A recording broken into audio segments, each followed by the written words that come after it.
Muito bem, então, pessoal, vamos fazer então a letra B do exercício número 4. Então, letra B, a gente quer saber o menor ângulo formado entre as 9 horas e 10 minutos. Então, vamos desenhar o nosso reloginho. Sempre sugiro que você faça o desenho do relógio. Acho importante você fazer, né, esse desenho, porque ele vai aí te ajudar a ver o que está acontecendo com esse ponteirinho. Não precisa desenhar todos, só aqueles que você vai usar, né? Então veja só o que está acontecendo, né? A gente tem aqui o nosso ponteiro da hora e o nosso ponteiro do minuto. Mas a gente sabe que como o ponteiro da hora, né, ele já teve um deslocamento aqui com relação à origem dele, que é aqui, né, nesse pontinho. Então a gente sabe que esse ponteiro da hora ele não está exatamente aqui, ele está um pouquinho mais para frente já. E o nosso objetivo é tentar descobrir esse valor de x aqui, ó, né, que é esse ângulozinho de deslocamento. E aí a gente usava uma regrinha de 3 que era a seguinte, ó. A gente comparava hora, minuto. Então quando você tinha um deslocamento de 1 grau do ponteiro da hora, o do minuto corresponde a 12 graus. Era isso que a gente tinha tirado da nossa proporção ali. Beleza. Mas o ponteiro do minuto saindo daqui até aqui, vocês concordam comigo que andou 60 graus? Porque aqui é 30 com 30, né? Então o ponteiro do minuto deslocou 60 graus. E o ponteiro da hora vai deslocar quanto? É o x aqui que a gente está procurando. Tá? Então se o ponteiro do minuto deslocou 60 graus, quanto que deslocou da hora? É o x que a gente está procurando. Então vou fazer aqui a multiplicaçãozinha. Então 12x igual a 60. Passando 12 dividindo, eu vou ter que x é igual a 5. 60 divididos por 12, 5 graus. Então essa aqui é a nossa resposta. Muito bem. Então a gente vai analisar o seguinte aqui, ó, agora. Você tem aqui dois espacinhos. Supondo que, né, veja, a gente está analisando o menor ângulo entre os ponteiros, tá? Então, o que você pode fazer, né? Então, supondo que o nosso ponteiro da hora, tá? Ele ficasse ali certinho nas 9 horas. Quantos graus eu teria? Então, saindo daqui, ó, do ponteiro do minuto e chegando até o ponteiro da hora, eu teria quantos 30 aqui? Eu teria 30, 30, 30, 30, 30. 5 vezes 30 dá 150. Só que é 150 o deslocamento? Não. O que está acontecendo? Ó? Daqui desse ponto, deixa eu destacar aqui em vermelho para você enxergar. Então, daqui desse ponto até aqui, o arco é 150. Só que o ponteiro da hora, ele andou no sentido horário 5 graus. Neste caso aqui, o ponteiro da hora, como ele se deslocou no sentido horário, você vai ter que diminuir esse 150 do 5. Porque o que está acontecendo? Ó? O ponteiro da hora, ele está nesse pontinho aqui. Então você vai pegar o 150 e subtrair desse x para chegar no ponto que eu quero. Tá? Então é uma análise que você tem que fazer ali no desenho. Então eu vou ter o seguinte, ó, que o nosso ângulo, né, o menor ângulo entre os ponteiros, vai ser 150 menos 5, que é igual a 145. Então olha só, na letra C, a gente tem o seguinte, ó, 5 horas e 15 minutos. Então vamos desenhar nosso reloginho. Então vamos pegar o nosso ponteiro da hora e o ponteiro do minuto. Mas a gente sabe que o ponteiro da hora ele não está exatamente aqui no 5, porque o ponteiro do minuto já teve um pequeno deslocamento. Então, ele está um pouquinho para cá, e é esse ângulo X aqui, ó, que a gente busca, que a gente vai tentar achar. Muito bem, a gente vai montar a mesma regrinha de 3 ali, só vai mudar os valores de ângulos que a gente vai colocar, né? Mas com relação a hora, minuto, a gente já sabe a razão, né? De 1 para 12. Muito bem, aí a gente vai analisar o ponteiro do minuto. Vamos ver quanto que ele deslocou a partir da origem, que é aqui, né? Então, ele deslocou 30, 30, 30. Então, ele deslocou 90 graus. Quanto que deslocou o ponteiro da hora? X. Vamos fazer as continhas aqui para ver o que acontece. Então, eu vou ter 12x igual a 90. X é igual a 90 sobre 12, dá 7,5. Então, x aqui é igual a 7,5 graus. Então, esse é o deslocamento do ponteiro da hora. Agora, vamos analisar o ângulo entre os ponteiros. Então, você tem que vir daqui até o x. Então, veja agora, será que a gente vai somar ou subtrair o x? Ó? Então, aqui você tem 30, nessa região aqui. Ó. 30. Então, você tem 60 mais o x. Tá? Nesse caso, você tem que somar. Ó. Porque a gente tem que analisar até aqui. Então, você vai ter que o alfa vai ser 60 graus mais o x, que é 7,5 graus. Então, o nosso alfa, que é o menor ângulo entre os ponteiros, vai ser 67,5. Então, existe uma fórmula para você calcular o ângulo entre os ponteiros de um relógio, né? O ponteiro da hora e do minuto, que é isso aqui, ó. Módulo de 30 vezes a hora menos 5,5 vezes um minuto. Quer ver? Ó, vamos voltar aqui para o exercício letra C, 5 horas e 15. Tá?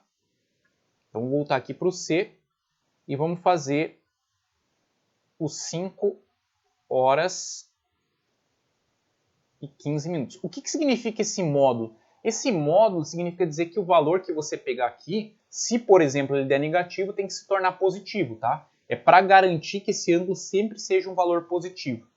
Porque como você tem uma diferença aqui, pode ser que dê um valor negativo, né? Então, isso aqui é para garantir que o resultado seja positivo. Tá? Então, vamos fazer isso. Ó. Alfa é igual a 30 vezes a hora. A hora aqui no caso é 5.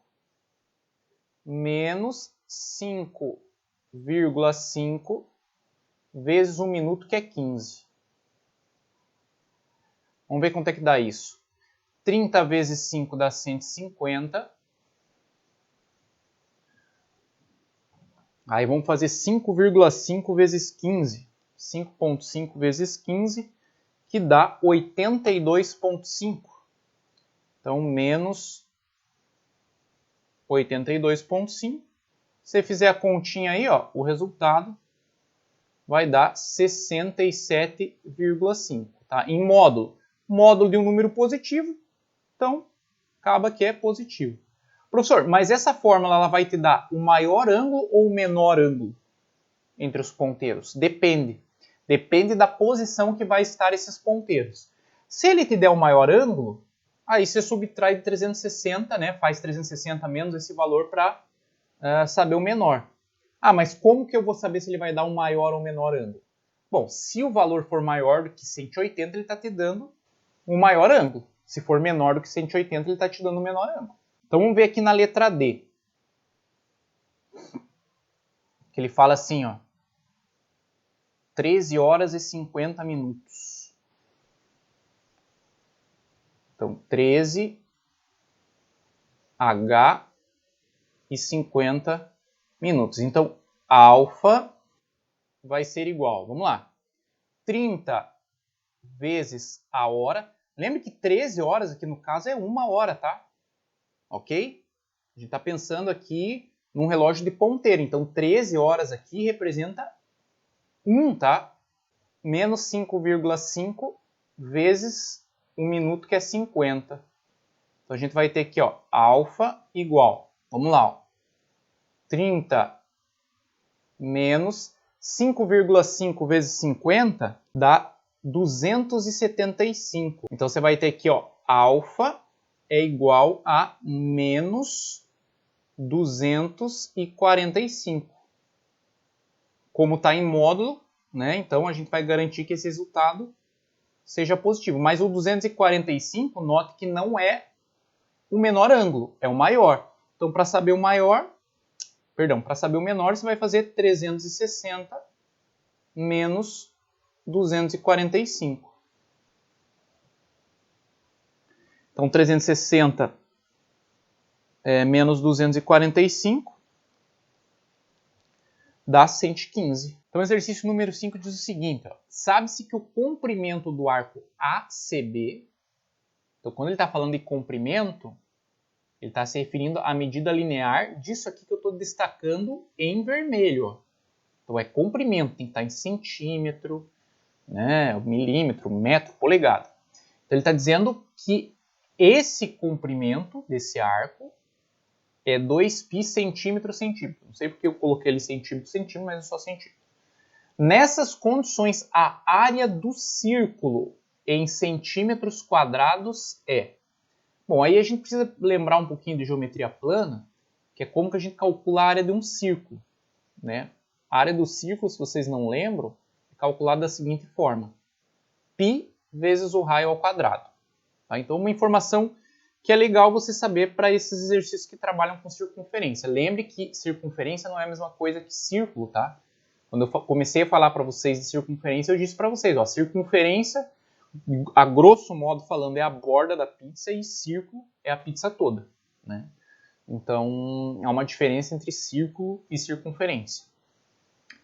Bom, ele está me dando a medida do arco em graus. A gente tem uma formulazinha para comprimento do arco em graus, que é a seguinte, ó, L é igual π r alfa sobre 180. Foi uma formulazinha que na última aula a gente deduziu ela com uma regrinha de 3. E aí é aplicar a fórmula, né? Bom, quem que é o comprimento do arco que ele está dando? 2π sobre 3. Então, no lugar do L, eu vou colocar 2π sobre 3, que é o comprimento do arco. Igual π vezes o raio que eu não tenho, que eu vou descobrir. O alfa que ele está me dando é 40 sobre 180.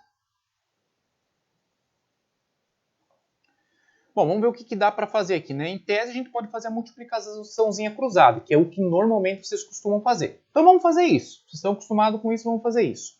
2π vezes 180 vai dar 360π.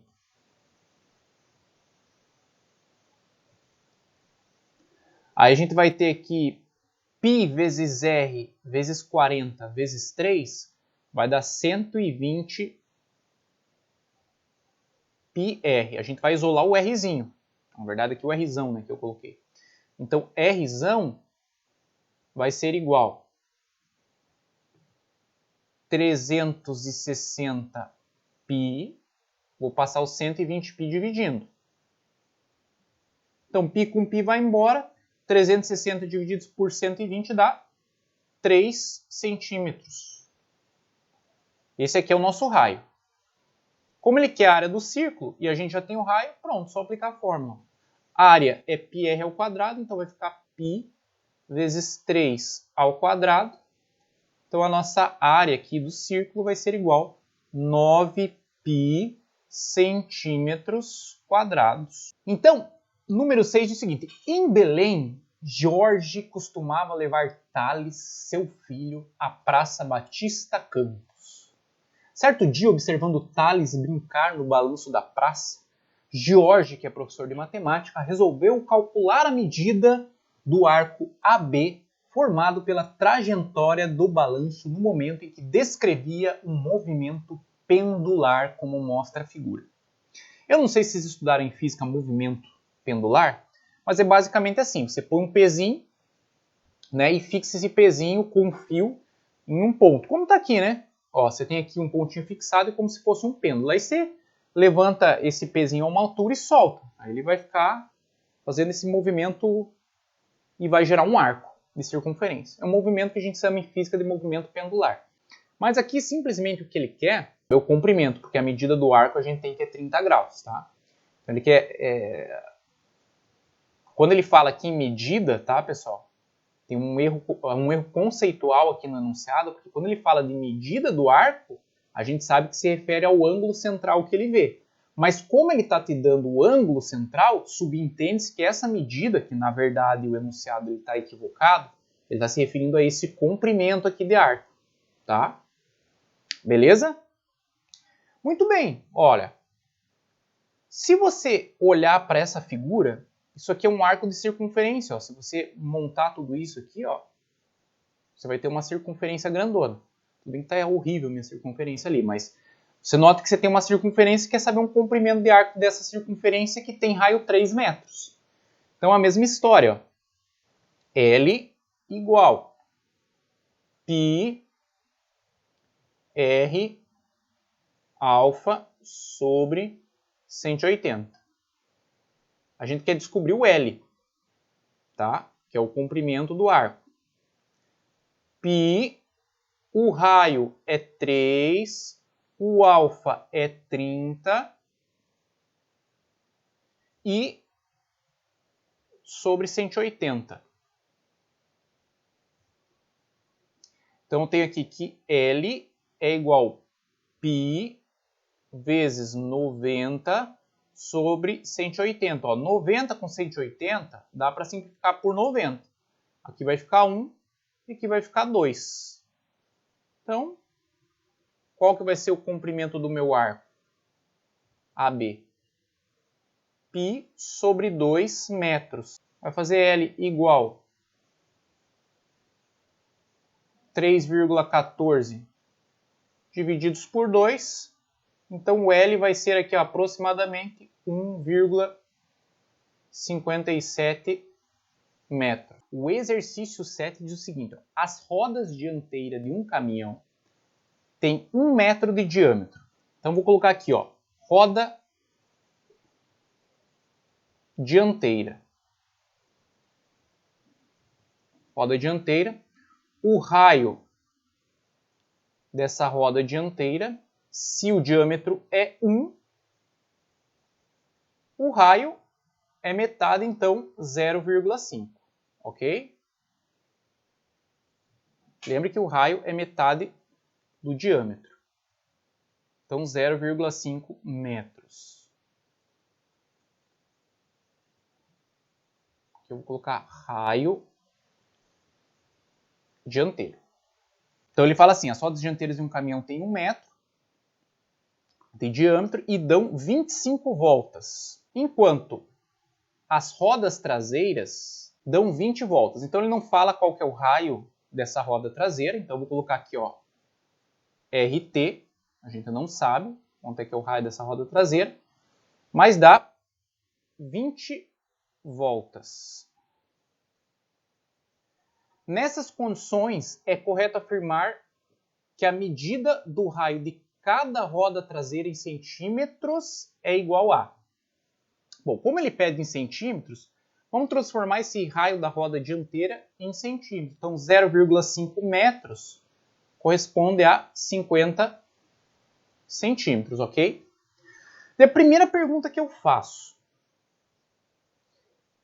se a roda, uma roda ela dá 25 voltas e a outra dá 20 voltas, você consegue estabelecer quem que é a roda maior, por exemplo? Então, quanto menos voltas, maior o raio da roda. Então, vamos pensar aqui no seguinte. Vamos pensar na roda dianteira. Qual que vai ser o comprimento dela? O comprimento dessa roda, a gente sabe que o comprimento de uma circunferência é 2πr. Nesse caso, como a gente está falando da roda dianteira, então vezes RD. Tá? Então, o comprimento vai ser igual a 2π vezes 50. Então, o comprimento aqui, ó, da roda dianteira vai ser 100 π centímetros. Agora vamos calcular o comprimento da roda traseira. Como eu não tenho raio, eu só posso dizer que é 2π vezes RT. Bom, eu tenho... De que forma que eu posso dizer que o comprimento da roda dianteira é igual ao comprimento da roda traseira? Não posso dizer. Mas eu sei que quando a roda dianteira dá 25 voltas, a roda traseira dá 20 voltas. Então eu posso igualar da seguinte forma. 25 vezes o comprimento da roda dianteira vai ser igual a 20 vezes o comprimento da roda traseira. Então vamos substituir o que está aqui nessa fórmula. Tá? Então a gente tem isso aqui, ó, que a gente descobriu que são os comprimentos da roda. E a gente vai substituir isso nessa relação. Então eu vou ter aqui o seguinte, ó, 25 comprimento da roda dianteira, 100π, igual 20 comprimento da roda traseira, 2π RT. Então, 25 vezes 100 dá 2.500. Então, vou ter 2.500π igual 20 vezes 2, 40. Vou ter 40π vezes o raio da traseira. 40π passa dividindo. Então, vou ter 2.500π divididos por 40π igual o raio da roda traseira. Bom, π com π vai embora. Aqui, ó, a gente simplifica, né, por 10, vai ficar 250 sobre 4. Então, 250 divididos por 2 dá 125. 125 divididos por 2 dá 62,5.